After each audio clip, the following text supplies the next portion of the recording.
नमस्कार दोस्तों, the learner point में आप सभी का स्वागत है। दोस्तों, अपन पढ़ रहे हैं राजस्थान अध्ययन कक्षा 10 की जो बुक है उसको नोट्स के माध्यम से। कल अपनी पहली क्लास हुई थी और जैसे ही पहली क्लास होगी उसके बाद मैंने नोट्स है वो टेलीग्राम पर डाल दिए। वहाँ से आप देख करके अपने नोट्स बना लें, धीरे धीरे बढ़ाते जाएंगे तो ये बाद में आपके बहुत काम आएंगे। तो आज दोस्तों अपन दो सभ्यताएं पढ़ेंगे, एक तो कालीबंगा सभ्यता और एक आहड़ सभ्यता। कल मैं आपकी सभ्यता है वो कंप्लीट करवा दूंगा, इसके साथ साथ जो राजस्थान के जनपद है 10th क्लास में वहाँ तक आपके कंप्लीट हो जाएंगे। तो देखिए, राजस्थान की प्राचीन सभ्यता यानी ऐतिहासिक युग, इसमें पहली सभ्यता आती है कालीबंगा सभ्यता। कालीबंगा सभ्यता की यदि बात करें तो ये हनुमानगढ़ जिले के अंदर है और 6000 वर्ष से प्राचीन सभ्यता है कालीबंगा सभ्यता। देखिए, बंगा है ये पंजाबी भाषा का शब्द है जिसका अर्थ होता है चूड़ी, यानी काली का अर्थ होता है काली और बंगा का अर्थ क्या होता है यहाँ चूड़ियाँ। और कालीबंगा सभ्यता है ये ताम्र पाषाणकालीन स्थल है। इसकी खोज सबसे पहले 1952-53 में अमलानंद घोष ने की थी और उत्खनन 1961-62 में बीबी लाल और बीके थापर ने किया। कालीबंगा सभ्यता है ये 10 द्वती और सरस्वती नदी घाटी के किनारे पनपी थी, जिसे वर्तमान में घग्गर नदी के नाम से जाना जाता है। इसके उत्खनन की यदि बात करें तो कालीबंगा सभ्यता का उत्खनन के 5 स्तर सामने आए हैं। कितने? 5 स्तर। तो आपसे पूछ ले कि उत्खनन के कितने स्तर सामने आए हैं? 5 स्तर सामने आए हैं। पहले 2 स्तर हैं वो प्राक हड़प्पा के हैं, यानी हड़प्पा सभ्यता है उसके पहले के हैं, और तीसरे से 5वां जो स्तर है वो हड़प्पा कालीन है, यानी हड़प्पा सभ्यता के समकालीन है। जो पहले वाले 2 प्राक हड़प्पा के अवशेष हैं कालीबंगा सभ्यता के, या 2 स्तर मिलते हैं जो प्राक हड़प्पा के, उनको ऐसे बोला जाता है कि वो भूकंप के कारण नष्ट हो गए थे, यानी भूकंप के साक्ष्य के कारण ये नष्ट हुए थे। देखिए, कालीबंगा सभ्यता है ये एक नगर था, यानी सुनियोजित नगर था। यहाँ लकड़ियों की नालियाँ बनाई गई थी पानी निकासी के लिए, और बर्तनों का रंग कैसा होता था? लाल होता था। जुते हुए खेत के प्रमाण यहाँ से मिले हैं। 2 फसलें एक साथ बोए जाने के प्रमाण भी यहीं से मिले हैं। एक कालीबंगा सभ्यता से बालक की खोपड़ी है उसमें छेद मिले हैं, 6 छेद। तो इससे अनुमान लगाया जाता है कि शल्य चिकित्सा यहाँ पर होती थी, यानी मस्तिष्क शोध के साक्ष्य यहाँ से मिलते हैं। मकान में यहाँ पर धूप में पकाई गई ईंटों का प्रयोग किया जाता था। तो ध्यान रखना, कालीबंगा में जो मकान है वो कच्चे ईंटों के थे, यानी धूप में पकाई गई ईंटों के।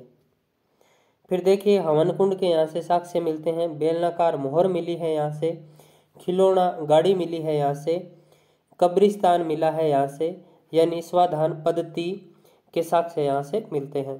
तांबे का बेल भी मिला है कालीबंगा सभ्यता से, ये 6ठी क्लास में दिया हुआ है। अगली देखिए, आहड़ सभ्यता। आहड़ सभ्यता की यदि बात करें तो इसे ताम्रवती नगरी के नाम से भी जाना जाता है, क्योंकि यहाँ से तांबे के औजार उपकरण वगैरह अधिक मिले थे, इसलिए इसे ताम्रवती नगरी के नाम से जाना जाता है। आहड़ सभ्यता उदयपुर शहर के निकट बसने वाली सभ्यता है, जो आहड़ या आयड़ नदी के किनारे विकसित हुई थी। ये सभ्यता है ये 4000 वर्ष पुरानी पाषाण धातु युगीन सभ्यताओं के अवशेष वाली है, यानी 4000 वर्ष पुरानी सभ्यता है आहड़ सभ्यता। यहाँ से पाषाण धातु युगीन सभ्यता, पाषाण धातु युग के साक्ष्य मिलते हैं, और इसे धूलकोट के नाम से भी जाना जाता है, यानी धूलकोट का मतलब होता है मिट्टी का टीला, क्योंकि ये जो आहड़ सभ्यता है ये एक टीले के नीचे दबी हुई मिली थी, इसीलिए इसे धूलकोट कहते हैं। इसका उत्खनन 1953 में अक्षय कीर्ति व्यास ने किया था। बाद में आगे चलकर इसका उत्खनन रतन चंद्र अग्रवाल, HD सांखलिया, इन्होंने भी किया। अब देखिए, ताम्रवती नगरी है ये तो कहते हैं आहड़ को, और ताम्रवती या ताम्र सभ्यताओं की जननी कहते हैं गणेश्वर को, ये ध्यान में रखना।